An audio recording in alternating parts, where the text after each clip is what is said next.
This chat window is all messed up. Why is it doing that? It shouldn't be stretching. It's really weird.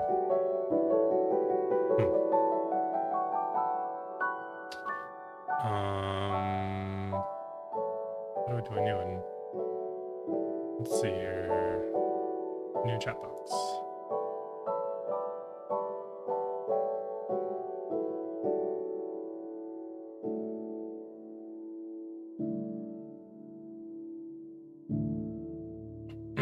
Hey, Care, type something else in the chat.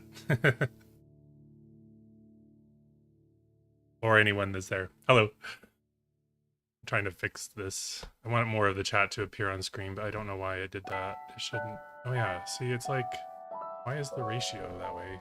It's weird. Hi, Tara. I'm giving people a few minutes and I'm trying to fix the, like, why is it doing that? It shouldn't be that. Can you not? Can I not change the ratio? Oh, here we go. Height. Oh, I see. I have to do it numerically. About 800. There we go. Okay. Yay! Let me see if it's... oh, wait. Actually, I can't switch the other screens. Okay, I'm going to switch the screens real quick. It's not supposed to be like this. Oh, yep. That's wrong. Okay. So all this gets skipped over in the replay anyway, so... If you are watching this, skip to where we start talking about stuff in the VOD. Because this is a bit chaotic. Capture ending. Oh, yeah, I forgot that audio is changing too. Ignore this, ignore this, ignore this all, ignore this all. There we go. Okay. Now I think it's working right. Hey, can you guys type something else so I can see if it works in the chat?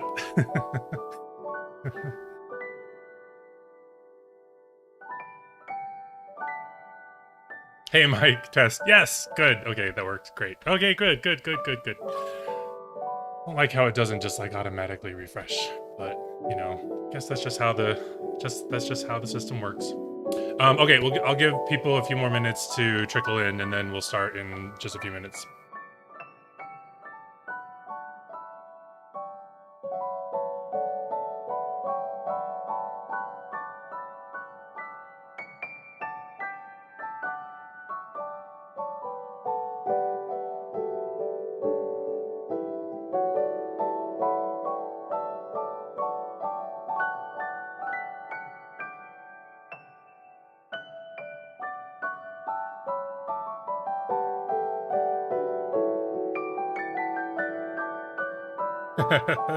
Thanks, Karen.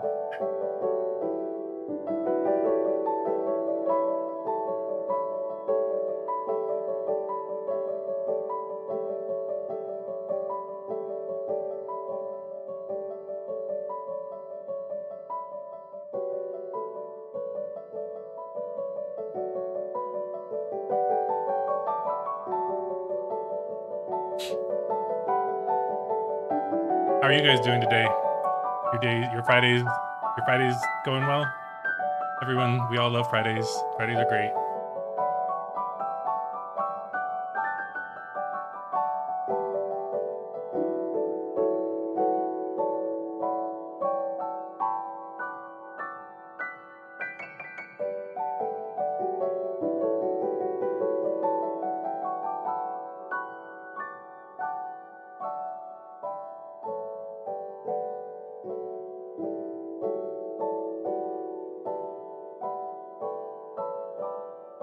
Yeah, I thought I, I ran a poll too on my Patreon about what time to do streams, and most people voted for like 5 or 6 p.m. But uh, when I did that stream at 5, I was so tired just from like the whole day, and so starting a stream that late in the day is like I found myself getting drained pretty early. So I wanted to do earlier, and then the downside is that a lot of people are still at work, but you can still kind of listen to a podcast at some jobs. So earlier in the day is not too bad. I wanted to uh, try to do varied times as well, because there are people in Europe and Australia and Asia that like my work. So trying to mix it up and give access to a broader range of people is also a good idea. Okay. Yeah, let's go ahead and start. We've got a few viewers. Scotland, huh? Oh, it must be kind of late for you. Welcome. Nice to have you, though. Yeah, this is probably a better time than like 5 or 6, because then that would be really late for you. Okay. So, nice, Canada, yeah. Welcome. I'm in Utah, in the United States. It's a beautiful day out, too, today. Okay. So I wanted to do this podcast about weight loss and fat. Oh, hey, Greg. Welcome. Nice to have you here. I was wondering, I wasn't sure what to talk about today, but I thought I would go ahead and make my third podcast about fat and weight loss, because that's kind of like, a lot of people are concerned about things like hair loss and depression and whatever, but a lot of people's like primary motivation for taking care of their health is so that they can be sexy and attractive. And so we're going to talk about that today. When I guess I'll start off by talking about my own like experience too. So, if you've read my book, you'll be familiar with my personal story of like, I wasn't ever really like super fat, but I did often struggle with my health. And, I'm 6'7", and I was a competitive swimmer when I was younger. I was on the swim team. I was captain of my swimming team in high school. I lifted weights. I was really athletic and active. But when I became an adult, I really started to struggle staying lean. Although actually, like I was never like especially ripped. Like even when I was captain of my swimming team, I wasn't like I still had some fat padding, and I wasn't like shredded like some swimmers can be. And there were several factors that went into that. One of them was like being a swimmer. I was exposed to chlorine in the water, and chlorine, like exposure to high amounts of chlorine like that can destroy your body's vitamin C stores and promote iodine depletion. And so my neighbor decided to start banging on the wall right now, strangely enough. So I started having metabolic problems like early on in my adulthood. And because I didn't know a whole lot about health, I was completely perplexed by it, and didn't really know what was going on. And I tried to hey, thanks, Greg. Yeah, I made the background myself. I'm also an artist, so you know that, but people watching probably don't. So I made this animation for this podcast. I really like it a lot too. Yeah, so I didn't really know what was going on, but I started experiencing really severe fatigue and depression right out of childhood. Just like immediate young adulthood, started having a lot of health problems, and they continued to persist for a really long time. And as I got older, God damn it, for real. As I got older, it got even worse, and I started having health problems like in my mid 20s and early 30s that were things that people usually didn't get until you get into your 50s and 60s. Stuff like hair loss and really bad insomnia and erectile dysfunction, and that accompanied problems with weight gain. Um, and and having come from the kind of environment that I did, this conservative background that had a lot of emphasis on deprivation and self discipline and those kinds of things. I had been taught, like many of us in my childhood, to deal with weight gain and metabolic problems by fasting and starving myself and exercising a lot. And so I would do a lot of really self-destructive eating behaviors and patterns, like while even though I was an adult, I didn't compete in swimming as an adult, but I trained with a competitive swimming team. And like what I would do was I would do things like I would wake up in the morning um without eating anything, and I would go to a hour and a half, 2 hour swim workout with competitive swimmers where we would do hundreds and hundreds of yards of laps and really aggressive training. And I would do that like several times a week, on top of running, on top of weightlifting, and also dieting in general. And because I'm 6'7" and range between 225 to 260 pounds, I need a lot of calories just not to die. And here I was actually starving myself on purpose to try to stay lean while also engaging in really, really strenuous physical training, thinking that this is what I needed to do in order to stay lean and quote unquote healthy. And it's no wonder that I got like severe metabolic problems, because this was really actually an eating disorder in disguise, and came with the body dysmorphia that I suffered. And for those of you who maybe are not familiar with that term, body dysmorphia means is a condition where you don't accurately perceive what your body looks like. You think you just constantly, it goes often hand in hand with eating disorders like anorexia and bulimia and stuff like that, because um even when you're really good looking and even when you're fit, you don't think that you are, and you're constantly insecure about it no matter how well you actually do. And this is a very, very, very common psychological trauma that a lot of us actually have, because of the way we were raised as children to believe that our bodies are kind of our only source of value as a person, and it motivates a lot of our efforts to be fit and lean and quote unquote healthy, because it's not actually healthy to starve yourself. And people kind of recognize that concept intellectually, but when you're going in practice, when you are frustrated by your inability to actually stay lean or be fit, a lot of us are so desperate to be that way that we will just do things like starve ourselves and over exercise and undereat.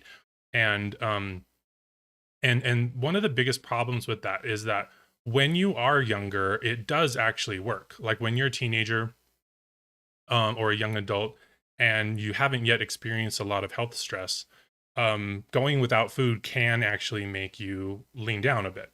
But and then because that can work, we think that it's the right way to do it, and that it's the most productive and logical way to actually lose weight. But the problem is it only is working because you are still young and healthy. And as you go through extensive metabolic stress, and especially as you start aging and you start accumulating pathogenic bacteria, um, it actually stops working, and your body responds to the stress hormones that result from those destructive dietary behaviors by actually increasing fat retention. And so as I got started to get older, started reaching my 30s and getting into my 30s, all of the stuff that I had been doing earlier in my life to stay lean and lose weight started to actually backfire. And then it started to become the situation where no matter how much I worked out and how much I dieted, I not only did not lose weight, but I continued to actually gain and retain fat. And it was really, really infuriating, especially because at the time I was also dating somebody who was very shallow and narcissistic and really like berated me for not being lean and fit, even when at times when I was more fit than he was. that person did a lot of destructive things in our relationship. Like he told me to go on for finasteride even though I wasn't losing my hair. And he really didn't care about my well-being. He cared about how I looked. And because I was susceptible to that kind of behavior as well on my own, I welcomed that kind of reinforcement and did even more dieting and even more exercising. And I was like, at one point I was going to CrossFit 3 times a week, and I couldn't even run around the building. I was so exhausted. And I come to find out later that I actually had cancer. And so here I am. I'm like starving myself trying to get lean while I'm actually developing cancer and all these really serious health problems. And a lot of us don't think of how those kinds of ideas about these kinds of behaviors affect us in the long run, because we're so focused on our appearances and what other people think of us and who is attracted to us. And having come out of youth, we don't really comprehend our own mortality. It's something that's going to happen a long way off, but the problem is it's not. Once you get into your 20s, being old is right around the corner. We actually spend far more, if you end up living to a somewhat old age, we actually spend far more years as an old person than we do as a young person. If you live to be 70, that's like 40 years of being older. Because we're really, only young up until our 20s, and then 30s and 40s are kind of middle aged. And so, like, you end up spending far more. And then if you live to be 80, 90, 100, you spend, far more decades as an old person than you do as a young person. But the problem is that a lot of our identities are formed while we are children. So we have a very hard time comprehending our own mortality. And we take for granted the health that we have as children. I kind of often talk about this where young people, like young men especially, will reach the end of adolescence, the end of their teenage years, and they will have become very fit, either very lean or like have really big muscles, and they start to get a lot of attention from it. Girls mature a little bit earlier than boys do. But men are very often fixated on muscle building and weightlifting and that kind of stuff. And a lot of the boys nowadays look like they're right out of the MCU. And while there were a lot of fit kids when I was growing up, it's nothing like it is now with Instagram and social media. And but the thing is a lot of these boys and girls too, when they become fit like this and they reach adulthood, they didn't do it by dieting and starving themselves and working out excessively. They got there, and then they see the way that other people treat them because of that, and it becomes a reinforcement validation where we like the attention that we're getting because we look really sexy, and then because that is a very potent form of validation, we decide that we then need to maintain that. And so a lot of these boys and girls who get to the end of childhood and become young men and young women and look fucking sexy, they didn't get there from dieting. But they then start to diet, and they start to take steroids and supplements and push the boundaries as they get older, even though it wasn't the thing that got them there in the first place. Because that's what you're supposed to do when you're doing athletics and you're doing fitness. You're supposed to, according to our current social standards, is do these things, is to diet, is to work out excessively. And then almost immediately we start to have health effects. I coach a lot of young men very often, and very often it's this same story where, like, there's this idea that you have to be really fucking sexy and you have to do everything that you possibly can to be sexy so that other people find you attractive. And they end up doing things that, just like I did when I was in my 20s, that seriously harms their metabolic health. One guy that I was coaching, who, by the way, is extremely gorgeous, was taking a lot of supplements and under eating, and one of the supplements he was taking, which is very popular in the physical fitness world, was SAMe, which is I forget what it stands, S-adenyl acetylmethionine, I think is the full name of it. I don't know if I got that right. But anyway, basically, SAMe leads to higher adrenaline production, and it can actually cause adrenaline addiction. You can actually, like, you've heard of adrenaline junkies. Taking SAMe is basically like injecting yourself with adrenaline, and this can actually lead to really severe metabolic problems because it's a stress hormone, and it's necessary for us to be alive, but in excess it can cause really severe health problems. And that's one of the reasons why, like, long-term stress causes health problems, is because of the excessive expression of adrenaline and cortisol, and cortisol always follows adrenaline expression.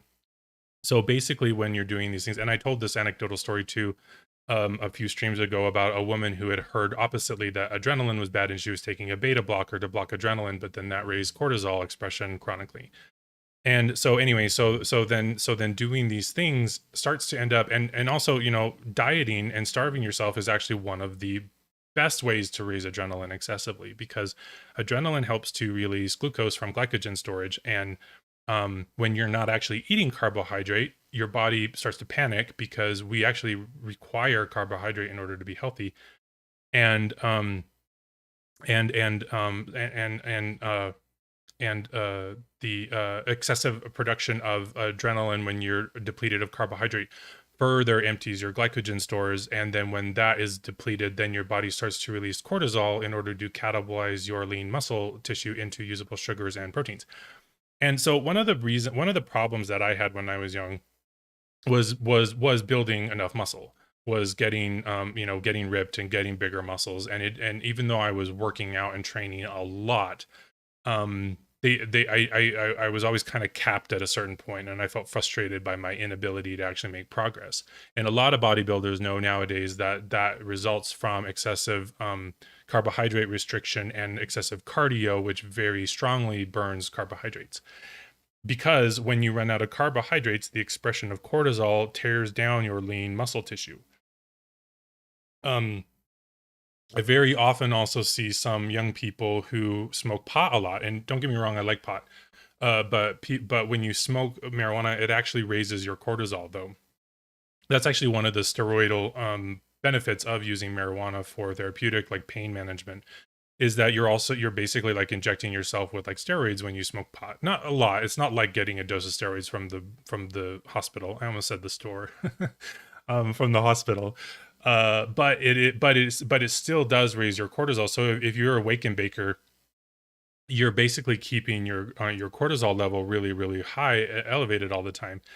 And then that tears down your lean muscle tissue. So you have a really hard time maintaining muscle bulk because of the high amount of chronic steroids that are coursing through your body all the time. They are catabolic, not anabolic.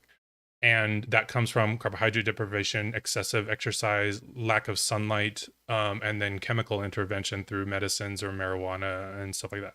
Also, though, interpersonal relationships can actually affect this. I talk about in my book that actually one of the things that you need to do in order to lose weight is to actually resolve your interpersonal conflicts. There's a therapy in my book that addresses it's called inventory therapy, and it helps address your psychological health. But actually the biggest stimulant of stress hormones is the fight or flight response that we get from interpersonal conflict with other human beings.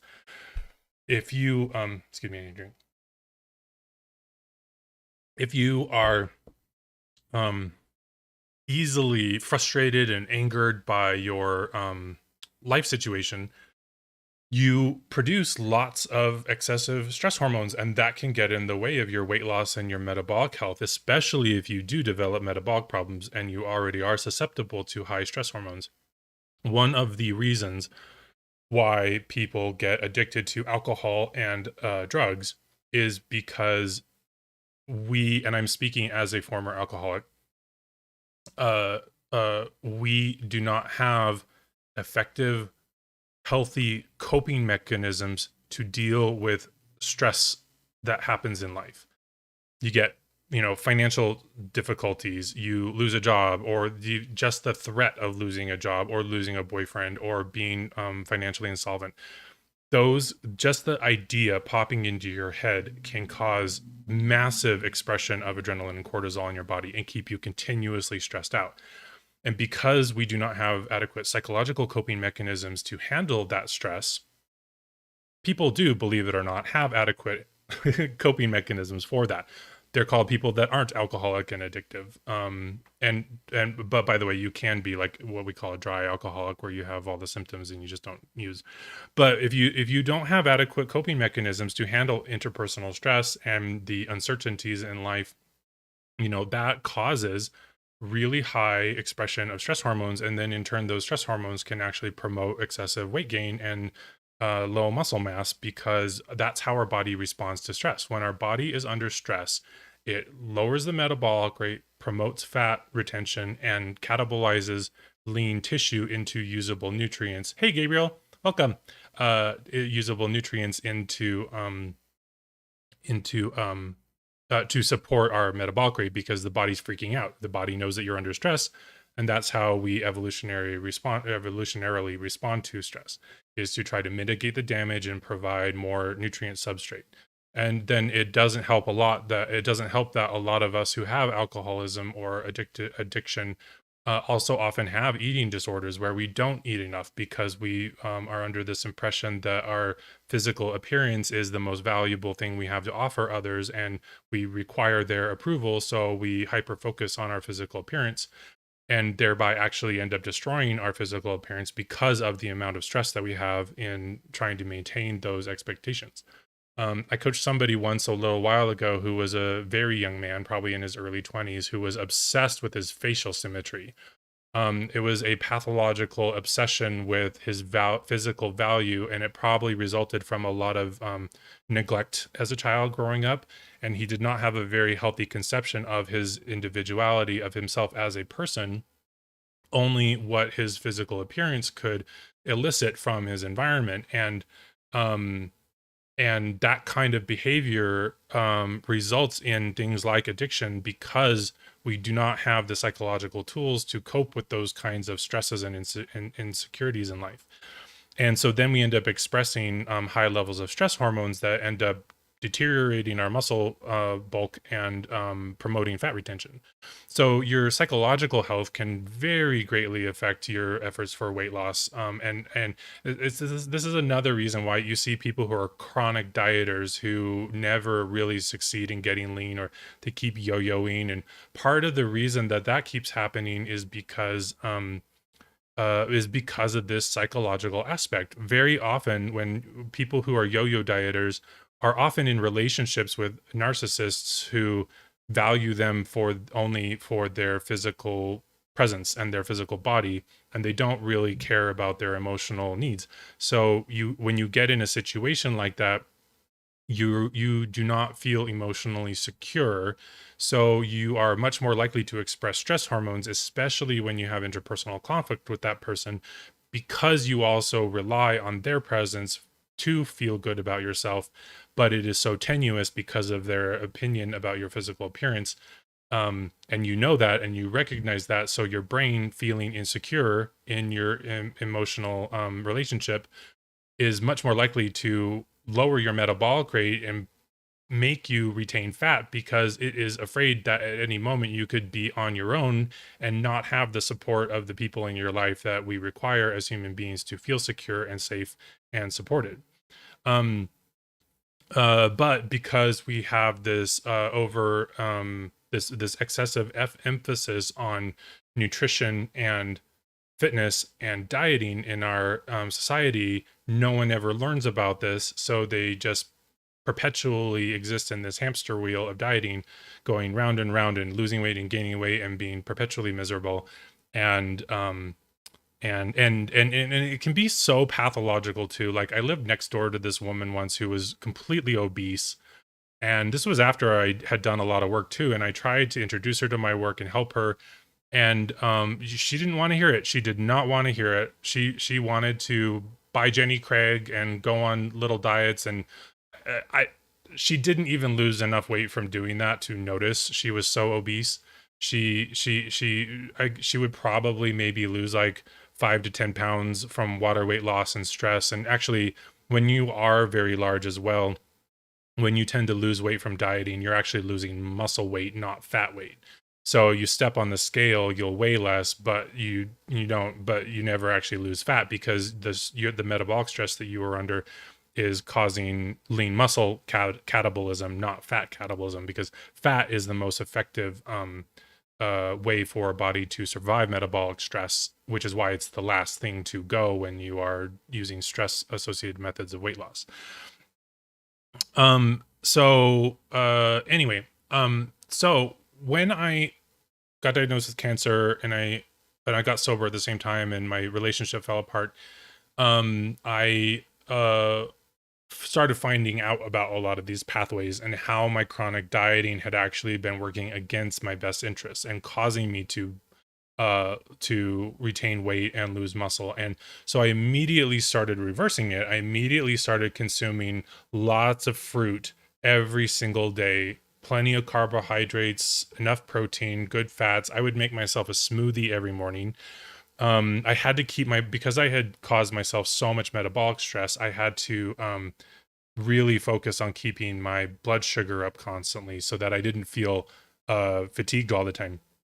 So every morning I would make myself an enormous protein shake, and I made it out of, I had these bags of organic frozen fruit, and I would use that so the smoothie was cold because I didn't have to add ice. So I would add a bunch of frozen fruit, a big amount of either orange juice or milk, a scoop of protein, and I would also add sugar on top of that, like half a cup of sugar in each of those. And it was really delicious. It was like drinking ice cream every morning. But that wasn't just my breakfast. I would most usually, some days I would be lazy and only have that, but generally that was in addition to a breakfast. And I would take the thermos with me to work. And then even at work, I would buy, work had terrible snacks. So I would buy like nuts and raisins and candy and chocolate as snacks to eat all day long, plus lunch, plus my dinner, and plus dessert usually. And so I went from eating probably only about like around 2,000 calories a day, because that's the number you really hear, right? 2,000 calories a day. But like I was fucking 6'7".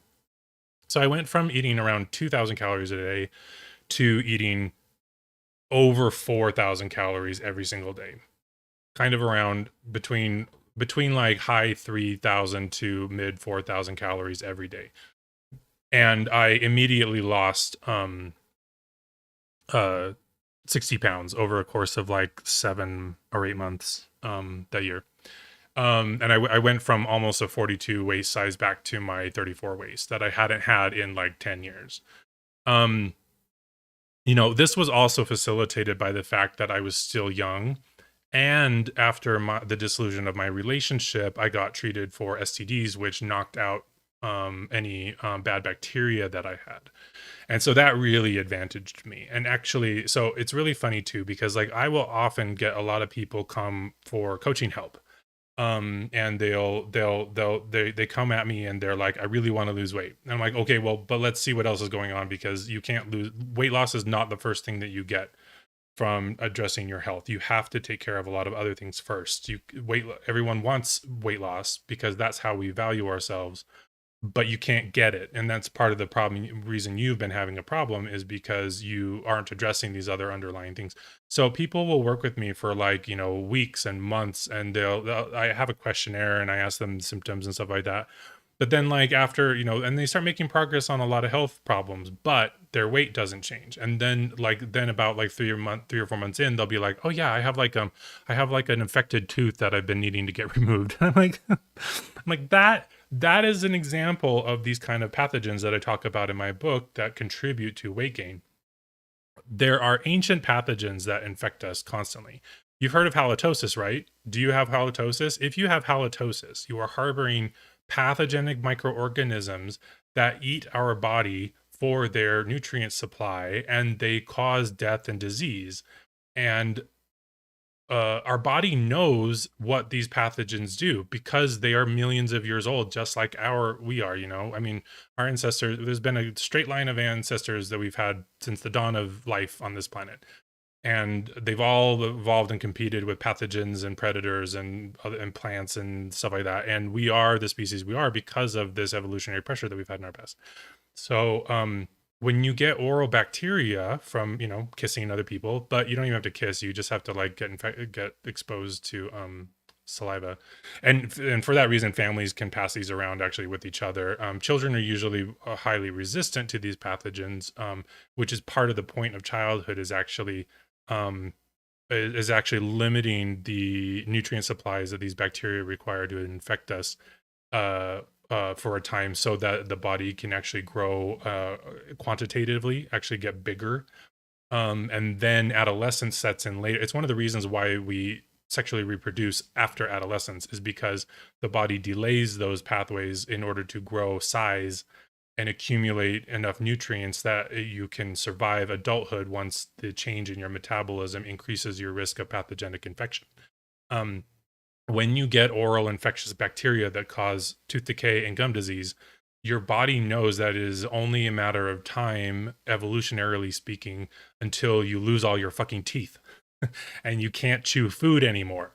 So it purposefully locks down your metabolic rate and stores fat, because it knows there will become a point when you can no longer chew food and you're just going to starve to death. And in fact, actually, a lot of cattle actually die this way. Cows, at some point, wear down all their teeth because of the constant chewing on plants which are high in silica. And most cows, if they're not like slaughter animals, they just die because they starve to death at old age when they lose their teeth. Um, that's this For this same reason is why we pack on fat when we accumulate these bacteria, is because your body knows that at some point you're going to lose all your teeth and you can no longer chew food anymore. But because of contemporary medicine, obviously, and increased standards of health, we actually can keep our teeth or even replace them. So, you're not actually going to lose your teeth as long as you have access to medical care, but the same evolutionary pathways are still there. We've only had adequate like healthcare, in the last like what 100 years, in the world, um, you know, and our biology has not changed because of that factor. So one of the biggest problems with weight gain and fitness is that we are constantly exposed to a lot of and I mean a lot of pathogens that cause metabolic disease. And our body's response to those infectious pathogens is to lower the metabolic rate. Sometimes it's not on purpose. Like sometimes the presence of a pathogen will actually just cause chronic loss of vitamin C, like H. pylori, for instance, which infects people's guts. Something like 60 or 70% of the world's adult population all have H. pylori. And H. pylori neutralizes stomach acid, and infection can vary in severity, but it neutralizes stomach acid, and vitamin C is actually secreted in stomach acid during digestion. So and the presence of H. pylori actually destroys vitamin C in your body. So, and vitamin C is actually required to maintain a high metabolic rate and an efficient metabolic rate, and to inhibit oxidative damage in your body. So, and then Porphyromonas gingivalis that infects the gums. It secretes protease enzymes in your body. Well, actually, they're not actually protease. So they're called gingipans, and they're these enzymes that actually activate our own protease digesting enzymes. All of our cells have enzymes that can like tear down and also build and repair tissues. And they're inactive until they become activated in the pathways in which they're needed. And Porphyromonas gingivalis, gingipans enzymes activate our own proteolytic enzymes that destroy and dissolve our cells. And it does this so it can then have access to the nutrition that's in our cells. And at some point, if you harbor enough oral pathogens for long enough, they get access to your bloodstream, and these bacteria begin to distribute throughout your body, and they contribute and cause actually hernia, like that hernia that you get tested for when you go to the doctors and you turn your head and cough. Like that is actually caused by Porphyromonas gingivalis and related pathogens that tear down and denature our connective tissue, which in turn makes your body more susceptible to tension injuries and then injuries like structural injuries like hernia. They also catalyze cardiovascular disease. So when you have so I get people coming to me for coaching advice when they've got all of these pathogens and problems, and they're like, make me skinny, and I'm like, that's not how this fucking works.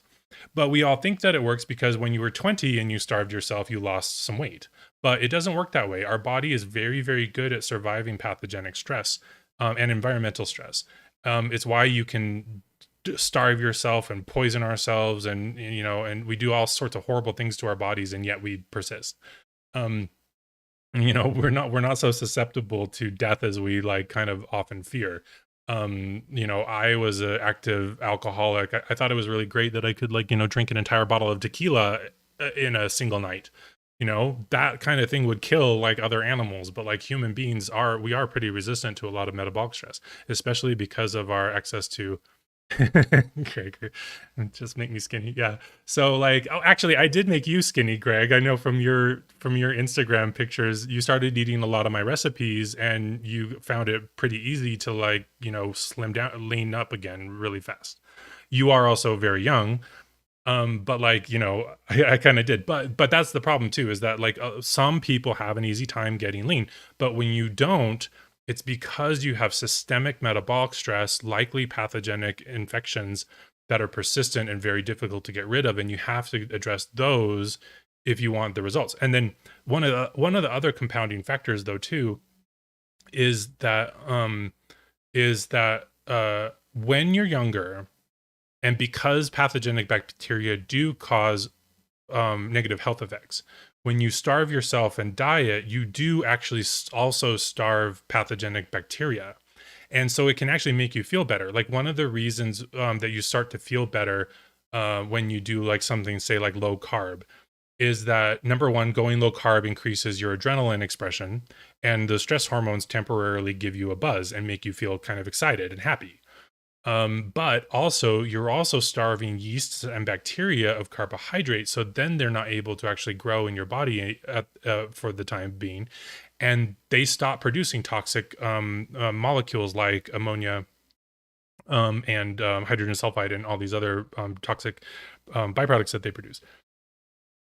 And that actually is also one of the reasons why dieting when you're younger can also help you lose weight, is because you are actually, and this is also one of the this is also one of the factors that make it really difficult for me to actually educate people and communicate to them what's going on, is because their experience often seems to be counterproductive to what, or counteract actually what I'm talking about, because dieting and starvation can sometimes actually make people feel good and make them lose weight, precisely because doing that actually cuts off nutrients to the pathogens that are causing those problems in the first place.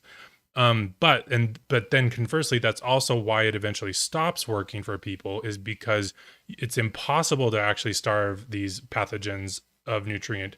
They just go dormant while you're starving yourself, and then they just return as soon as you start eating again. Candida is one virulent and pathogenic yeast that all of us harbor, that is it actually changes form when it becomes virulent. Normally it's a commensal yeast in our body, but it can actually become virulent, and it produces these hyphae, I think is the term, and penetrates in your tissues and sucks sugar out of your body. Um, and candida, when people get candida, a lot of the anecdotal like advice that they get from nutritionists and just lay persons is to stop eating sugar. But the problem is that candida is ancient. It has been evolving alongside of us for millions of years. It doesn't fucking care that you started drinking Coca-Cola. Like it's always been there, and it doesn't die by withholding sugar. And that's also not the reason that it exists. My book goes into a lot of detail about like how like derangements in the transsulfuration pathway actually promote candida problems. So anyway, so this makes it really difficult to actually, educate people and tell them how weight and fat actually work on our body, is because very often dieting actually does alleviate some of the symptoms because it's cutting off nutrients to these pathogens. But it's also the reason it doesn't work long term is because it's not how our body actually functions when it comes to fat and weight gain, and especially with also like lean muscle building. So there's also a chapter in my book called Free Muscle that talks about how muscle is promoted by an absence of stress and an increase in free testosterone. And the absence of stress is one of the biggest keys to that issue, where chronic elevation of stress hormones promotes muscle catabolism. And then you can't actually be lean and healthy if you don't have sufficient muscle bulk. Even for women, even though women don't grow big muscles, you still have a lot of muscle on your body, and it's dense and it's like, strong. And if your muscles are strong, one of the functions of fat actually that a lot of people don't talk about is actually structural function. Um, uh, uh, I'll answer that question in a second, Mike, but the short answer is no. When your muscles become atrophied sufficiently, there's not enough tissue and strength there to actually hold your joints together and promote proper posture. So your body will actually deposit fat on parts of your body that are weakening because of dieting. And like, so you very often like, and not even just because of dieting, like also because of like old age. So like a really classic example of this are love handles, or also like the hump that older people will get as they start to hunch over. The stress of your body hunching over like that, the stress, the tension injury that's caused by that chronic hunching over, because that stretches out those muscles excessively, and it doesn't allow them to rest. Your body will then pack on fat in areas like that. And love handles are often this problem too, because when you sit for long periods of time during the day, your back muscles become exhausted and fatigued and are not sufficient to actually support your torso. So your body will actually pack fat on as love handles in order to support those areas. So fat actually has a structural role. It also has a regulatory role. Fatty acids are used in a lot of pathways, and so this brings me into the next thing too. Like, so a lot of people, we often talk about like burning fat, and actually though, nothing is actually burned when you burn fat. Fat, when you metabolize fat is actually converted into air, into CO2 and water, and you breathe that and pee out the fat. It's not burned. It's not like a little incinerator that goes into your cells and then it's like burned for energy. Metabolic energy processes break the fat into carbon dioxide and water, and then you literally pee and breathe it out. And one of the mechanisms behind weight loss that makes you leaner is, especially if it's a healthy form of weight loss, CO2 causes mitochondria to proliferate in cells, and mitochondria are the energy powerhouse of the cell. They make most of the energy that we use, or I guess all of the energy that we use in our bodies, because there's also peroxisomes, but they only produce heat. They don't actually make the energy. So mitochondria are the source of energy production in our body, and they primarily metabolize carbohydrate. But when they get fat as a substrate, it actually reduces and impairs mitochondria. And this is actually also a metabolic regulatory mechanism that is meant to prolong our life as an evolutionary human being. Because if your metabolic rate is challenged, or your access to dietary carbohydrate is impaired, as it would be evolutionarily speaking in times of winter or famine, your body doesn't want to burn through carbohydrate really fast because you die. If you maintained a really high amount of a high density of mitochondria in your cells during periods like famine or wintertime when there wasn't enough food around, you would die. We literally would not be a species if this was not a regulatory mechanism. So when our body starts to have to oxidize, and this is often seen in a lot of weight loss advice that you want to like burn fat, but actually when that happens, when mitochondria have to oxidize or ferment fat for energy, it's a regulatory feedback mechanism that actually reduces mitochondrial density in order to lower the metabolic rate on purpose to prevent excessive caloric consumption. This is one of the primary mechanisms by which dieting actually fails and is actually self-sabotaging, is because you actively lower your metabolic rate through the excess promotion of fatty acids as a metabolic substrate. But when you have healthy weight loss and you do burn fat, and when healthy weight loss, when fat is used, it's not actually used for energy. It's actually used in peroxisomes to generate heat. And when that happens, fat is metabolized into CO2 and water.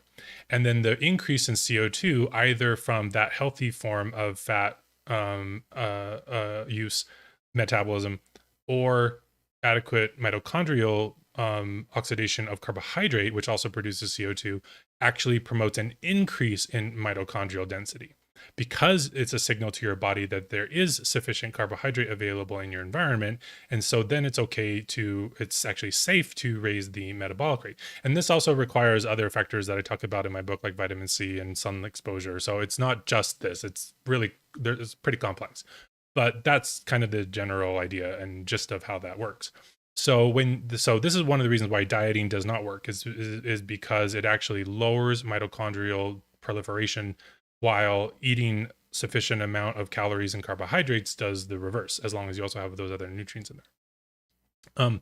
So when you're and also like, healthy, fat, quote unquote, burning happens at night when you are under low metabolic stress, because that's one of our body's, we don't have fur on our body anymore. One of the reasons that we as human beings actually gain fat in opposition to what our primate relatives do, other monkeys and apes are actually really lean. Even though like a gorilla's got a really big gut, they actually have very little subcutaneous fat. It's because they still have fur.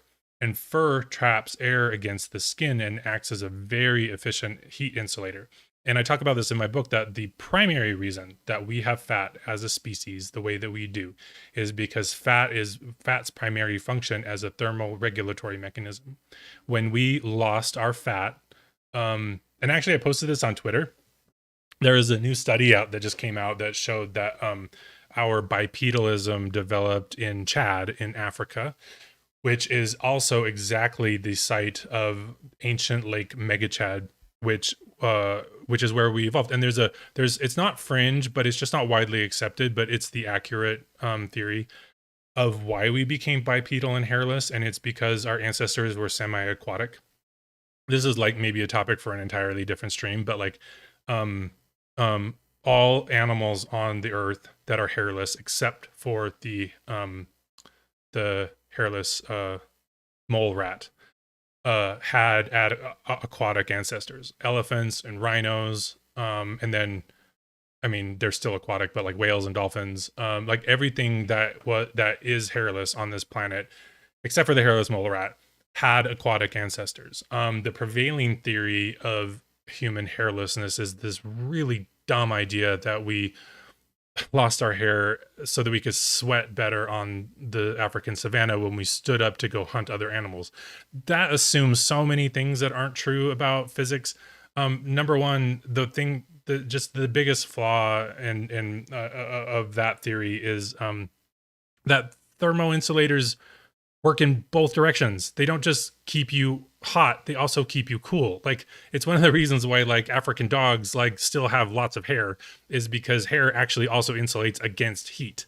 They just don't, I don't know why they don't think of this, but anyway, that's probably a topic for a whole different stream. But anyway, so our ancestors were semi-aquatic, and water displaces air. So we had to actually shed our hair on our skin in order that we could not lose heat to the water, and we replaced it with fat, which is much more efficient in the presence of water. Hi, Tara. Sorry. I'll get to questions in a second. I've been I've been rambling on about this for a little while. So anyway, but so fat is much more effective insulator in water than hair is. And this concept actually is also reflected in like otters. Otters, like sea otters, their fur is so dense that it actually keeps out water while they're submerged, and they actually have a hard time diving because their fur actually retains air under it even while they're in water. Little baby otters they're so cute, and they just float on the surface because their fur is so packed with air that they're just buoyant. Um, Seals are different because seals still have hair, but they're super fucking fat. And part of that is because they still have hair, which actually holds water against the skin and thereby promotes more heat loss. And that's also one of the reasons why they like, sunbathe when they can and stuff like that. So anyway, um, yeah, so anyway, so part of the reason that we gain fat like the way that we do is because we no longer have fur to thermal insulate us. And that is part of the function of weight loss and weight gain, is that when your metabolic rate drops, you are not producing as much heat, so your body retains fat so that you actually don't lose heat. Because and I've talked about this before, like our internal body temperature is around 100 degrees Fahrenheit if you're healthy. Like that is really fucking hot. When it's like 100 degrees outside, it makes the news. That's a really, really high temperature. And if your body temperature were to drop to just 94 degrees for a period of time, you would go into a coma. Our body, as a mammal, as a human primate mammal, we require very high internal body temperature for our cells to work at all. And so that is why we retain fat. So if you're starving yourself and or avoiding carbohydrate as a dieting mechanism, you're purposefully lowering your metabolic rate and promoting fat gain at the expense of your metabolic health and your ability to actually lose weight in a healthy way long term. And that's why this stuff doesn't end up working. So yeah, other factors that really affect that too are like sunlight exposure, because sunlight supplements heat, which is really great. um and that can help raise your body temperature. But sunlight also increases mitochondrial respiration. Sunlight exposure, sun actually hits a mitochondrial enzyme called cytochrome, and it actually turns. They have a little molecular rotary motor, like it literally turns around like a gear on this enzyme. And when red light photons hit it, it actually stimulates more energy production for free, so long as you also have nutritional substrate for it. And for that reason too, sunlight regulation really regulates your metabolic rate. If you get a sunlight deficiency, your hormones of torpor raise, which help regulate your metabolic rate in response to sunlight in our environment, because it was a cue in our ancient ancestors for times of winter and hibernation. As mammals evolved in the colder climates of the world, because it was the only niche that like there weren't fucking dinosaurs. And and because of that, we have like ancient like hibernation like strategies in our DNA still. And we as humans have like this anti-hibernation response that I talk about in the hair and depression stream. I think that was the second one. And so that's like also a factor in this kind of thing. And I go into all of this in depth in my book. But so basically, like, healthy fat and weight loss requires a few specific things. It requires high metabolic rate, which you do not get that from working out a lot. Working out only burns calories. It does not promote efficient use of calories nor of healthy metabolic pathways. A healthy high metabolism is promoted by adequate, even generous intakes of sugar, carbohydrate, B vitamins, elements like magnesium and potassium, and those nutrients. A healthy working gut microbiome, which you need to. There's a lot of stuff that goes into that too, actually, like I talk about in my book. Short chain fatty acids, for instance, like if your gut is not producing butyric acid, that inhibits our body's ability to use vitamin D, which actually increases the metabolic rate. I have a whole chapter in my book about how vitamin D helps promote leanness. And if you're young and healthy and you get sunshine, having vitamin D is actually one of the reasons that it becomes easy to stay lean when you're younger, because it activates your immune system and it increases your metabolic rate. And thanks, Greg. Oh, hey, Fortnite. So all of these factors like go into getting a healthy metabolic rate. Sun exposure being one of the most important. Resolving, anxiety and things like anxiety and depression and hair loss are all symptoms of low metabolic rate and probably pathogenic infection. If you have halitosis, there is no way that you will be able to be healthy and lean in a very easily.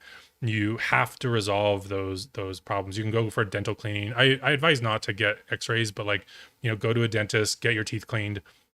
That can be a really, really useful catalyst into getting your body healthy, because those oral bacteria that live in the calculus buildup and stuff like that really can promote metabolic dysfunction and make it really, really difficult to lose weight. A lot of people think that by just avoiding fat they can lose weight, but in actuality, most of the fat that is on your body comes from carbohydrate deposition, which is why when you're younger, avoiding carbohydrate can sometimes help you lose weight, but is also why dieting like that causes metabolic stress in the long term, is because we need carbohydrate in order to be healthy.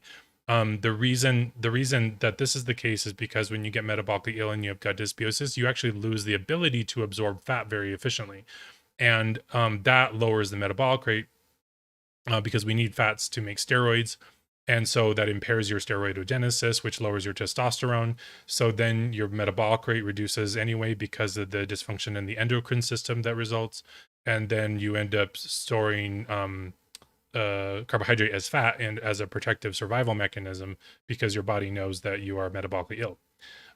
So anyway, and what I started off with too, first talking about like self-worth and appearance, like a lot of our obsession with being lean and fit is because we don't have very much compassion for ourselves. We think that we need other people's validation and attention to find value and satisfaction and fulfillment in our lives. And it's not true. Like, we each of us have inherent worth as a person just because we exist. And if you don't know that about yourself, you probably have a lot of stress in your life, because you don't need to justify your existence to anybody. You also don't need people to be attracted to you to find yourself valuable. Those are coping mechanisms that result from experiences of childhood trauma. And I talk about that in my book as well. In the chapter on God and spirituality, there's a therapy to help resolve your ideas of your own self-worth. And that ironically can actually go a long way in being fit and healthy in the first place, because it helps you resolve your destructive eating habits and lower your stress hormones because of your perception of your environment and other people. And then on top of it too, people that are only going to like you because you're fit and sexy, as soon as you get metabolic disease or you have any problems in your life, they're going to abandon you, because it triggers their fears and insecurities, which are the entire point of being with you in the first place. It's one of the reasons why my ex did not care about me as a person, was because the entire point of my existence in his life was to reinforce and placate, or satisfy his insecurities about who he was as a person. So once I started getting sick and fell out of shape, he completely lost any interest in me, because it triggered his own insecurities and fears. And so anyway, so it's a very tenuous position to have in life, where we fixate so much on our physical appearance, because we're not doing it for our best interests. We're doing it because we think that's what we need to do to attract other people. And that's a very, very big liability if your life is built on those foundations in the first place. So it's far more productive to take care of your psychological health and resolve those experiences of trauma, so that you aren't susceptible to eating disorders and poor self-esteem based on other people's acceptance or rejection of you, which we can't really control anyway in the first place. So anyway, I didn't even remotely do that the way that I wanted to, but whatever. It just kind of came out the way that it did. And there's so much more too about it, but that's enough for now. So Okay, so looking back at the questions, these started quite a while ago, so they're not on screen anymore. But um, Mike, you asked a recent study showed that nicotinamide, yes, nicotinamide and niacinamide are the same thing. They're just different words for it. Reprograms adipose cellular metabolism and ameliorates obesity. Um, uh, I mean, it's kind of true, but it's also not. It depends. That kind of thing depends on a lot of factors. That Mike actually brings up a more important fact, which is that a lot of studies are opportunistic. Studies are done by scientists who want to make a name for themselves and get employed, you know, and they can only do that if they produce useful or eye-catching studies. So a lot of studies, and so the authors of such studies are really quick to draw conclusions from a set of data that they engineered in a specific um, uh, experiment that they set up. And the data can also be fudged really easy. Like you hear about the p-value in studies. The p-value is a mathematical formula to judge how the degree to what something is correlated to a outcome or a result. For instance, like this study could say that it had a really low p-value, and the lower the p-value is, the more accurate the results are supposed to be. Like it could say that it had a really low p-value for nicotinamide to obesity, but there are studies that also show that p-value can be fudged really easily just by designing a study in a certain way. Not saying this study in particular is dishonest at all. Very often they're not intentionally dishonest at all. They're just the scientists trying to do their best and put out some good work.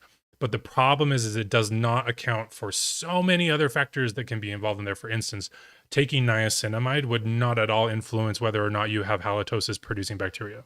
If you harbor Porphyromonas gingivalis or Aggregatibacter actinomycin demcomitans or Treponema denticola in your mouth, niacinamide is not going to help you lose weight. It won't do anything to affect that. Niacinamide also won't affect whether or not you get enough sun exposure.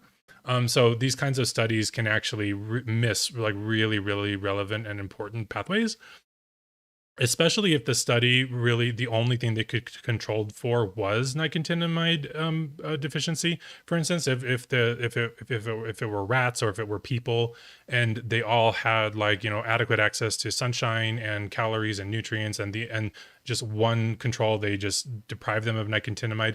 Yeah, that would make them fat, but that doesn't mean that that nicotinamide itself resolves adiposity, because there are so many other factors that play in there. Nicotinamide, niacin, and the end product in the body that it's ultimately used for, which is NAD, nicotinamide adenine dinucleotide. That greatly affects metabolic health, and it can really help raise your metabolic rate. Nicotinamide adenine dinucleotide helps to transfer electrons from, like it kind of occurs at the intersection between acquiring energy from food and then using that energy in energetic processes. And so if you don't have enough nicotinamide, that can lower your metabolic rate because you're not actually able to use the energy from the food that you eat. And very often in my book, I talk about using niacinamide as a supplement in order to purposefully raise the metabolic rate. This is actually really relevant in treating a lot of conditions. For instance, I was recently working with an alcoholic who also had anorexia, and one of the best ways to treat anorexia is to supplement niacinamide because it helps raise the metabolic rate. It lowers torporific hormones that cause anorexia and anhedonia, and that not only raises the metabolic rate, it also stimulates hunger impulses. None of us eat because we want to. We all only eat because we have to. And if we did not get hungry, we would all have anorexia. And that's how anorexia works. Anorexia works in that the metabolic rate drops so much and torporific hormones become so high that it actually inhibits your desire to eat. So you can just easily not eat. And eating is annoying and inconvenient. And as much as I love eating and I love cooking, if I did not have this biological impulse to eat, I probably just wouldn't eat, and nobody would. And it's the same reason why we have pain in the first place. the only reason we have pain is so that we don't get hurt and we don't hurt ourselves. There are children that are born without a pain impulse and they chew their own tongues off. Pain is meant to help us understand that we are in danger. And so anyway, so torporific hormones, they inhibit that because they're part of their purpose is to induce torpor, and they're involved in like hibernation, for instance. Like that application is so that when you're an animal and you're hibernating, you're not like hungry the whole time. It actually impairs your hunger impulses so that you can just like stay asleep in the cave, during the wintertime. If you got hungry when you were hungry and you were hibernating, you would leave your den and you'd go out in the cold and you just die because there's no food around. So that's kind of how that happens. So like niacinamide supplementation can really help treat things like anorexia and alcoholism and addiction because it raises the metabolic rate for those reasons. But if you have weight gain problems and stress, like, yeah, it can help your metabolic rate, but alone it won't do anything to promote weight loss. And I'm also saying this too because I've seen forum posts where people were like, trying to experiment with like really high dose niacinamide in order to lose weight, and that's actually really dangerous. Like if you take too much niacinamide, you can give yourself a really bad headache. Anything over 1,000 milligrams a day is dangerous. I mean, like you're not going to die, but like it'll give you a really bad headache. It could probably have long-term negative health effects. So usually I just tell people to take about 250 or 500 milligrams a dose, up to twice a day. So, and it really helps with those things. I have not looked at the death of Bruce Lee. Wasn't he like shot on set by a by a bullet on a prop gun? Was that Bruce Lee? Was there a reason you were asking? You also asked if yeast needs estrogen, would progesterone stop candida? Yeah, so no, yeast doesn't need estrogen. They can make it themselves. I mean, there's no estrogen really in bread when your bread is rising. Like those kinds of things, they make their own. Progesterone won't do anything to cure candida. Candida is a problem of transsulfuration pathway dysfunction. Actually, and in my notes, I actually was going to write a talk about the transsulfuration pathway. So like, one of the ways in which transsulfuration pathway dysfunction contributes to obesity and weight gain is that if you consume a high amount of protein, and this is also too, like, people don't really understand that protein is often in most of the foods that we eat. There is protein in all grains, and there's also protein in legumes, and milk and cheese. And so let's say for instance, you wake up in the morning and you make an omelet with cheese and a glass of milk and your coffee and your toast. Every single thing in your meal has protein in it. And and don't get me wrong, protein is good, but it can be overdone actually, and it actually contributes to a lot of health problems. For instance, most protein also has the sulfurous amino acids methionine and cysteine in them, and excess of those building up in your tissues make you very susceptible to hydrogen sulfide producing pathogens, and hydrogen sulfide inhibits the immune system and lowers the metabolic rate. This isn't really in my book right now, but it's coming up in the next update. This is actually what I'm working on currently. But one of the dysfunctions behind that causes a problem is B12 deficiency, and because B12 is needed and folate is needed. Okay, so B12 is needed to recycle folate. I might be getting this wrong, but I think this is how it works. B12 is needed to recycle folate, and folate is needed to recycle homocysteine back into methionine, so that the transsulfuration pathway can keep going. Homocysteine is actually very excitatory. It stimulates cells to be active. But if you get a B12 or folate deficiency, which can happen and is usually part of the etiology of metabolic diseases, you're not able to properly metabolize the transsulfuration pathway. That leads to excess homocysteine. That leads to excess calorie consumption by your body, and a wasting of nutrients because it's not able to use them efficiently. And then that in turn stimulates high hunger impulses because you're exhausting nutrients very rapidly and your body needs more. So it makes you hungry all the time. So actually one of the etiologies of insatiable appetite is actually excess protein intake, mostly though protein sources that have methionine and cysteine in them, in ratio to your B vitamins. And I'm not talking about a B vitamin supplement either. I'm talking about like B vitamins in food. And because plant foods tend to be higher in some of the B vitamins, like folate, it's actually just the excess consumption of animal products and grains in ratio to, especially because grains are usually refined, in ratio to fruits and vegetables, because that shifts the ratio of B vitamins to the sulfurous amino acids in such a way that it promotes excess accumulation of methionine, homocysteine, and cysteine. And then those in turn make you susceptible to hydrogen sulfide bacteria that, when you get infected with them, lower the metabolic rate and inhibit the immune system and stuff like that. So, so that actually plays into that quite a bit. Uh, and Candida loves methionine, and so if you have a deficiency of and then methionine is catabolized by peroxidine, vitamin B6, and so if you have a deficiency of B6, then methionine builds up in your body, as well as homocysteine because of the folate deficiency or B12 deficiency.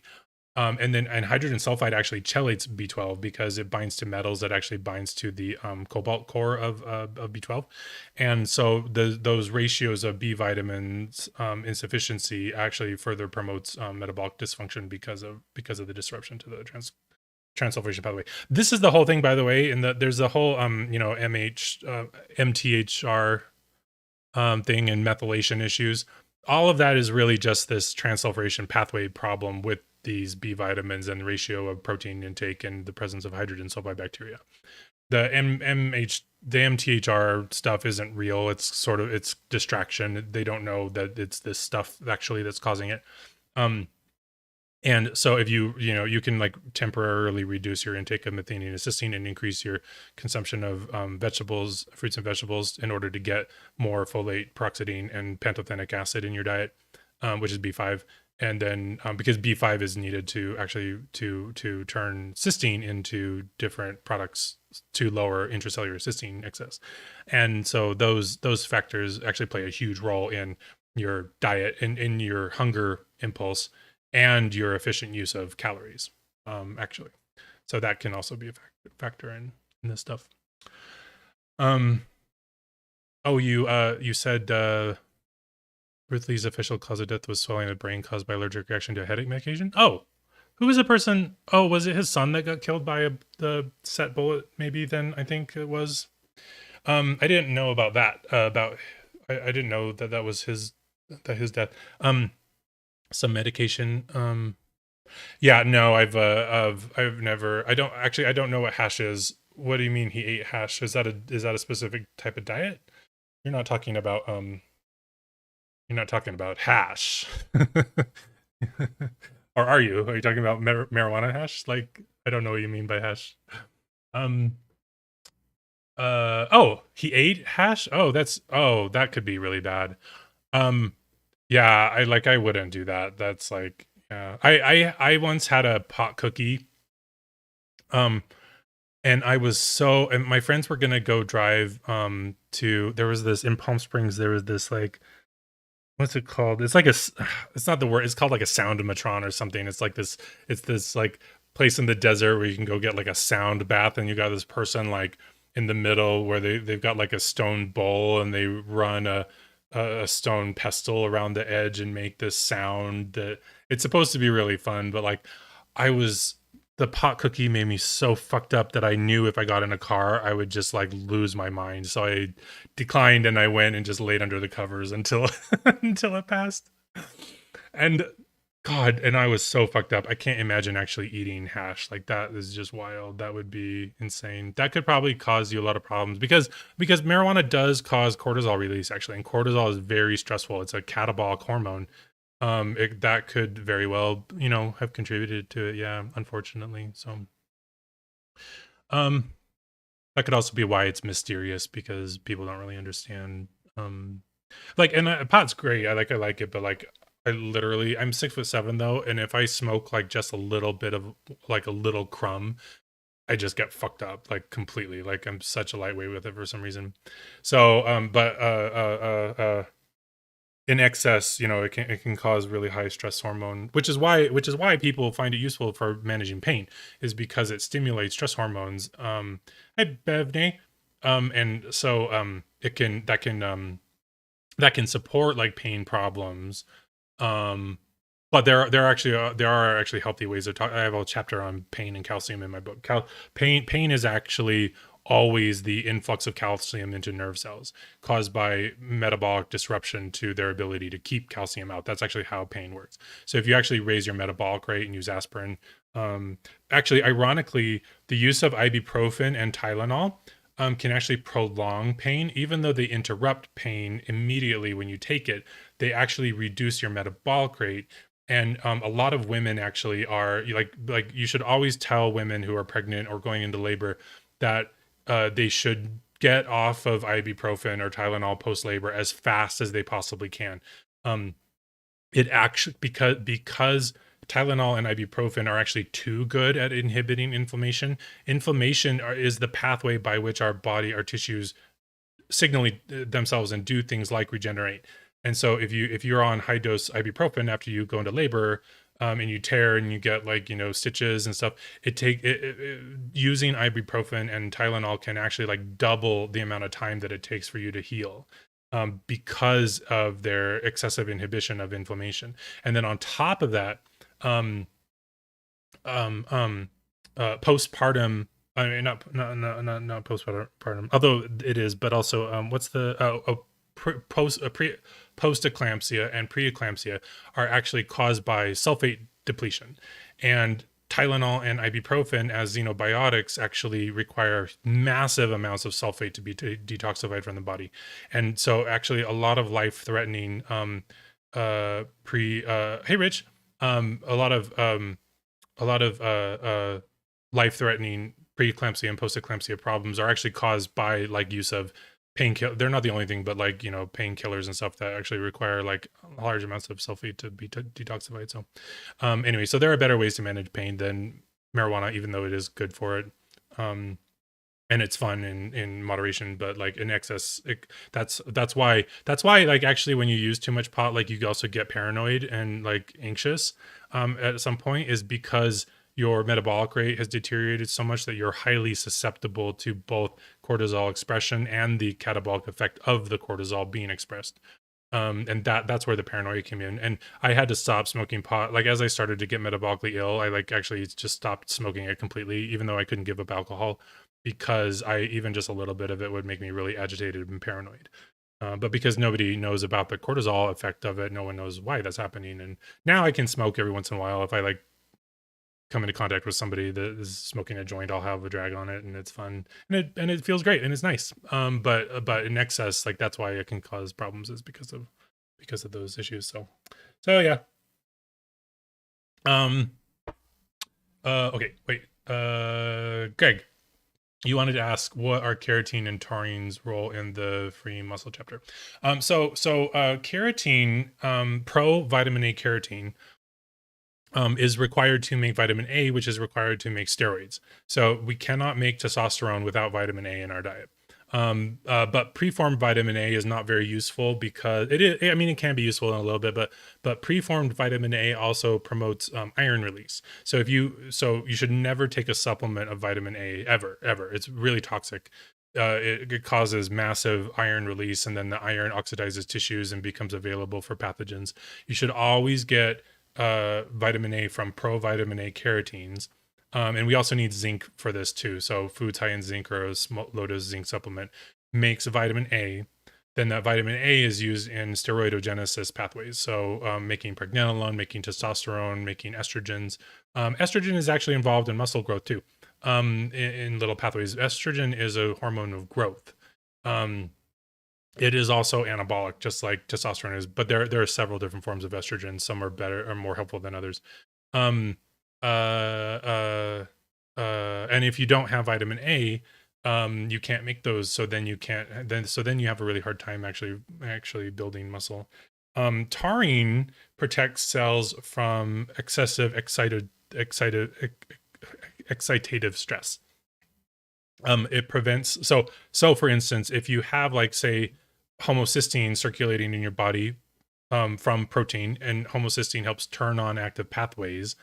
If you get depleted of taurine, the presence of cellular stimulants like homocysteine, or say like acetylcholine from the parasympathetic nervous system, or any of the number of things that activate active metabolic pathways, they can cause excessive cellular excitation in cells, which can cause them to uptake excessive calcium or to get destroyed. And so taurine helps to protect cells from that excessive excitation. And that's one of their primary factors. There's a lot of things too that also like combine with taurine, and other things like that that protect like certain pathways and things like that. But its primary role is actually to promote like to protect cells from excessive excitative stress. And that's actually one of the main reasons also why like I recommend taurine for treating depression, is because part of the problem with depression is excessive cellular excitation, which depletes cells of their nutrient supplies. And then that in turn promotes depression and metabolic fatigue. So using taurine can help reverse that. Taurine can be synthesized by our body from actually methionine and cysteine. It's part of the transsulfuration pathway. That pathway not only requires protein consumption, which is one of the reasons actually too why like having a protein deficiency can actually rapidly cause erectile dysfunction and promote depression. If you've ever, fasted for a period of time, you might have noticed that you started to feel depressed after like maybe 2 or 3 meals of fasting. And that's because of the depletion of the transsulfuration pathway, and also depression is caused by deficiency of dopamine, which is made from tyrosine.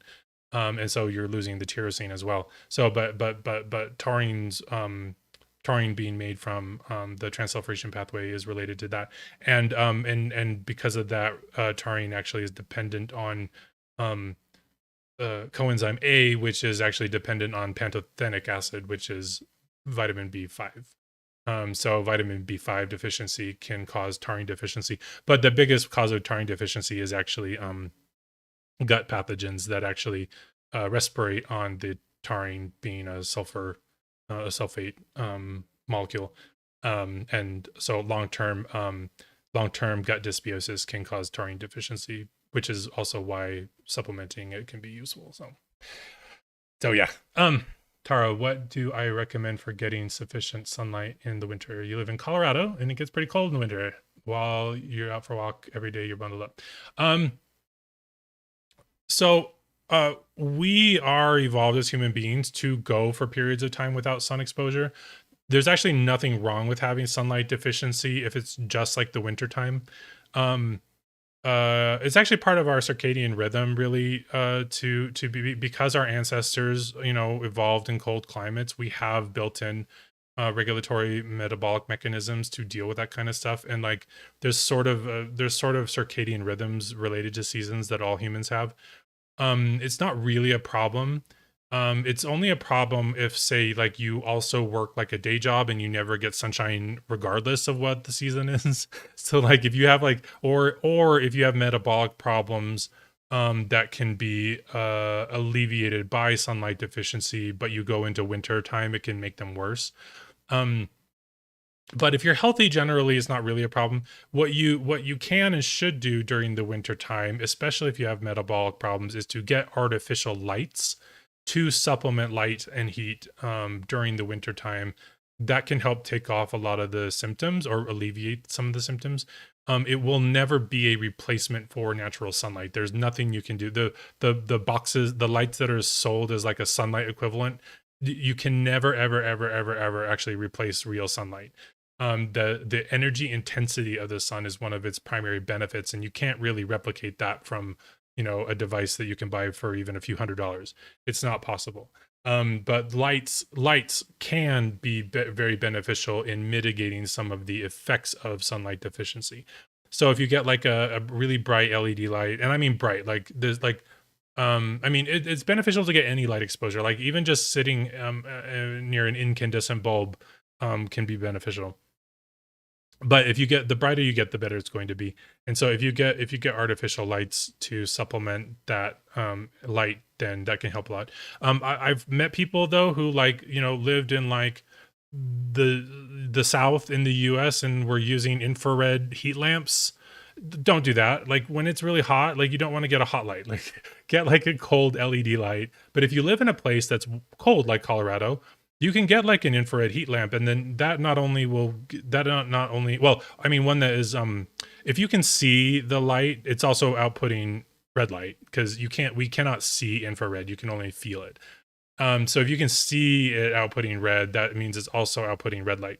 But those infrared warming lamps are really great for cold places like that, because not only are you supplementing red light, you're also supplementing some extra heat, so that can make you feel cozy.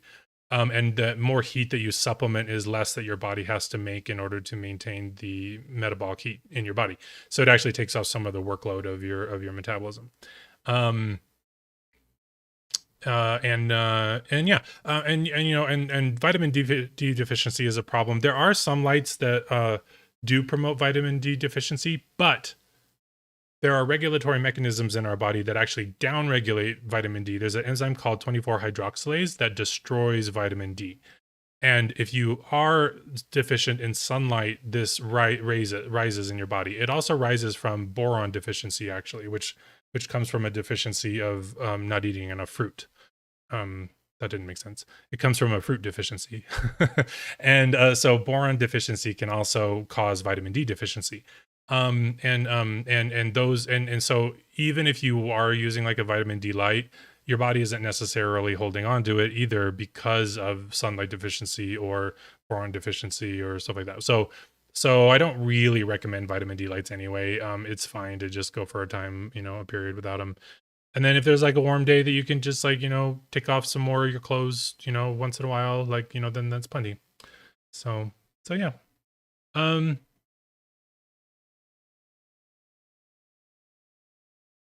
Oh yeah, Greg, taking 3 times a dose. Somebody I was coaching, I even told them they got niacin, not niacinamide. And even though I knew they were doing that, I said, you need to take a very small amount. Like niacin can cause very uncomfortable side effects. And they took like a whole teaspoon of niacin, and they felt so bad they almost went to the hospital. Yeah, niacin can be, that's why I recommend niacinamide, because it's much safer to take than just niacin too. So yeah. And also there's a chapter in my book, I know you guys know this, but like if some people don't that are listening, like there's a chapter in my book called Niacin Therapy, where you actually purposefully activate your own endogenous niacin production pathways, to make niacinamide in your own body. And it's really useful for resolving a lot of things. So okay, Bevney, would Nathan recommend anything different to maintain the quality of transplanted hair, other than generally working to increase the metabolic rate? Oh, hey, I think you sent me an email about this. I replied to your email, actually. I think I know who you are. So, and actually, I didn't mention this in my reply, actually, but you're saying increase the metabolic rate, but that is not the key to maintaining hair. So I'm not really sure why you're phrasing it that way, but I think it's probably because you misunderstand actually what is required to maintain hair. And actually, this is one of the big problems with some of the other prominent hair restoration people in these circles, especially one person who's very prominent really kind of talks about the metabolic rate being high as being the solution to regrow hair, and it absolutely is not. Just having a high metabolic rate does not mean that you will regrow your hair, especially because a lot of people think of high metabolic rate in completely incorrect terms. Having a high metabolic rate does not mean being lean or working out or dieting or taking lots of supplements. None of that reflects a high metabolic rate. In fact, or in the way that is useful, because in fact you can have too high of a metabolic rate. And in fact, a lot of people on forums and doing this stuff amateurly think that just the end all be all to all their problems is to increase the metabolic rate, and they take all these supplements and do all these stimulatory things. You can have too high of a metabolic rate. It's actually one of the problems behind fruitarianism. Fruitarianism, being extremely high in carbohydrate and fructose and B vitamins and minerals, one of the reasons that fruitarians often have very bad health problems is because their metabolic rate is too high. Their cells are tearing through nutrients, and there's not enough protein also in their diet. So that's why that's why I can't remember his name. Who was the head of Apple that died from pancreatic cancer? Steve Jobs. Steve Jobs died from pancreatic cancer because he was a fruitarian. Because fruitarianism does not have enough protein and other nutrients and fats in their diet to properly run most of the metabolic pathways in our body, on top of promoting a really high metabolic rate. So, and Steve Jobs didn't actually have very good hair either. So, so high metabolic rate is absolutely not the solution to hair loss. Hair loss is very specifically a problem of the kynurenine pathway, which is dependent on dietary fats, sun exposure, sugar, certain B vitamins like riboflavin. There's a whole chapter on niacinamide in my book, and the niacin therapy, and that is the primary solution to hair loss. Even you guys know that I purposely infected myself with oral infectious bacteria so I could figure out how to resolve them. I thought it was going to be a lot easier than it has been. I thought it would take like a year, and it's been 4. It's really difficult. But wait, why was I saying that? I forgot. My brain derailed. I can't remember why I was saying that. But other factors can be involved in interrupting the kynurenine pathway that don't have anything to do with metabolic rate. The types of dietary fat that you're having. One of the things that I talk about in the chapter on hair loss is to apply a paste made out of shea butter, a little bit of coconut oil, and iodine. And one of the functions of that a part is actually because iodine actually supports the immune system. So applying the iodine paste to your hair helps to actually kill some of the pathogens that might be living on your skin that are contributing to hair loss. The fats, the good fats that you apply there, also dilute the unhelpful fats that actually get in there that interrupt the kynurenine pathway. So increase the metabolic rate is not the solution. It's very specifically kynurenine pathway. And I think you said too that you listened to my last podcast on hair and depression, but that's one of the reasons. That's the reason why like it's like depression and hair loss going together is because it's not necessarily metabolic rate, it's kynurenine pathway activity, which can affect the metabolic rate. But just raising the metabolic rate, most people's conception of that is forcing their heart rate and thyroid high, and that absolutely will not make your hair grow back. You specifically has to be tryptophan catabolism as promoted by the kynurenine pathway in the scalp. So yeah. Yes, Rich, build up in the summer months. But it doesn't really matter though. I mean, it's great that you do, but 2 to 4 weeks of sun deprivation will raise your 24-hydroxylase, and your body will just catabolize the vitamin D that you have anyway. So just getting as much as you can is great. Lipidemia, you mean hyperlipidemia? Perfect storm, insulin resistance, and estrogen dominance. Yeah. Oh, well, okay. So Rich, you're using some terms that aren't really a thing. Someone came in another stream and mentioned estrogen dominance. Estrogen dominance is sort of misleading. A more appropriate word for what you're describing is high aromatization, where your androgens and estrogens are converting into the more harmful estrogens and causing metabolic dysregulation. But that's still misleading too, because most people's response to that is to try to attack the estrogen directly, which you cannot do. That is just a regulatory side effect of a low metabolic rate. Of things like sunlight deficiency, like sugar deficiency, like infections, chronic pathogenic infection. And when you have a low metabolic rate and insulin resistance, it promotes an increase in fatty acid circulation. Not for metabolic reasons, but for immune functions. Most bacteria, in general, all bacteria, are actually really susceptible to fatty acids. And they can be killed by a whole range of them, actually. It was actually a big focus of my early trial and error in trying to address oral disease, was that a lot of studies showed that pathogenic oral bacteria like Porphyromonas gingivalis were actually susceptible to quite a few various fatty short chain, not short, sorry, I did not mean to say short chain, quite a few isolated fatty acids like lauric acid, like that's in coconut oil.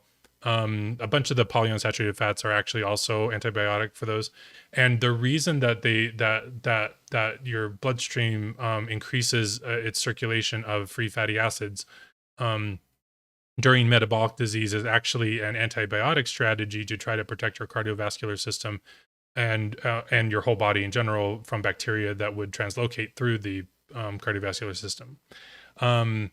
But then also when you also have metabolic deterioration, the body relies more on fatty acids for metabolic energy as well. Um, and yeah, so the problem, the way to resolve those is stuff like is increasing the metabolic rate, um, getting sunlight exposure, plenty of fruit, those kinds of things. So yeah. Oh, I guess that was the last question. Cool. Oh wait, no, my chat. Oh, the chat. Oh, there's a down arrow. My chat was not keeping up with you guys. Okay, so there's more. Uh, Bevne, you noticed I didn't mention Erdine. Yes, no. There was an early version of my book that I mentioned Erdine, but I've found lot better strategies than using that. My goal in my work has always been to try to reduce as much as possible the amount of supplements that I recommend. So when I find more natural and holistic methods to accomplish what using a supplement might have, I switch to that in my book. Erding was useful for a time, but it's also kind of expensive, and so it wasn't really. And then also, you always want to try to restore the normal pathways for these things, because just taking supplements doesn't necessarily solve those.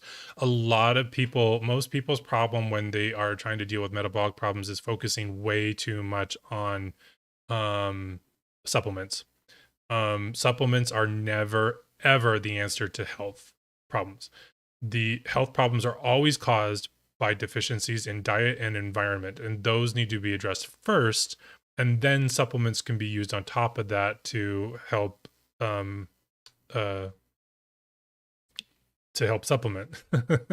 But they are never alone the answer. I mean, I have to work with people all the time who just don't understand that. They just continue to be like, what supplement, and I'm like, no. First, it's got to be diet and environment. You cannot change these things through supplementation alone. So yeah. Yeah, Erdine could have a beneficial role along taurine, but you don't need it. Like if you just like follow like the specific recommendations in my book for the problem that you're having. A lot of people too. Yeah, no, you don't apologize. We're here to ask lots of questions. You can ask as many as you want. I mean, I guess I'm not going to do a whole coaching regimen, but but if I get too many questions or whatever, I just won't answer the ones only that I have time for.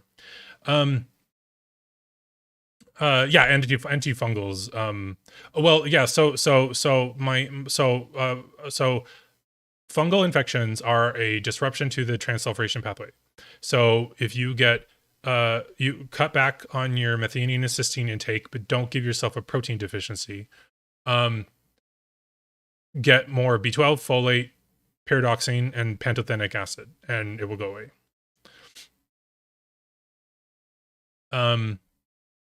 Yeah. What else? Oh yeah, Bevney. Yeah. I think you're the one that I replied to, so you've got a reply from me. Hey, Christian, how's it going? Nice to see you. Ear infection. Mix just a drop of iodine in a little water and then drop that in your ear. Don't put iodine directly into your ear. It'll stain your skin. Just put it in like a little bit of water and then put a drop of that water with iodine into your ear and it will help. And maybe do that like a few times a day. You could also do the coconut oil swish and swallow it, and then the circulating lauric acid, fatty acids will help be antibiotic and help it improve better too. So yeah. Rich lipidemia is those women with gigantic bum. Oh, is it? It's not. Is that different?